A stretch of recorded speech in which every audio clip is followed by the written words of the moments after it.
Une parade funéraire d'un autre temps pour un homme d'une autre époque.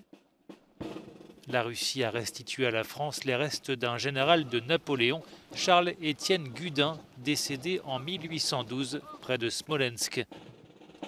Une cérémonie a été organisée à l'aéroport de Moscou avant le transfert vers Paris, où le cercueil pourrait prendre place aux Invalides, un haut lieu de la mémoire nationale.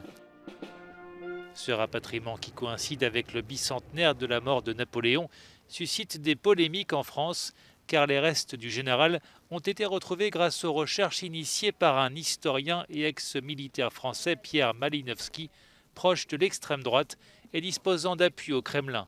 Le vol vers Paris aurait par ailleurs été financé par un oligarque russe. Gudin représente en quelque sorte la réconciliation de la France et de la Russie, puisque Gudin était un ennemi de la Russie en 1812. Il est venu attaquer la Russie. Et là, que la Russie honore ses ennemis et le rende à la France, c'est le plus gros symbole de réconciliation entre nos deux pays. C'est un grand moment qui montre aussi cette histoire partagée que nous avons entre la Russie et la France.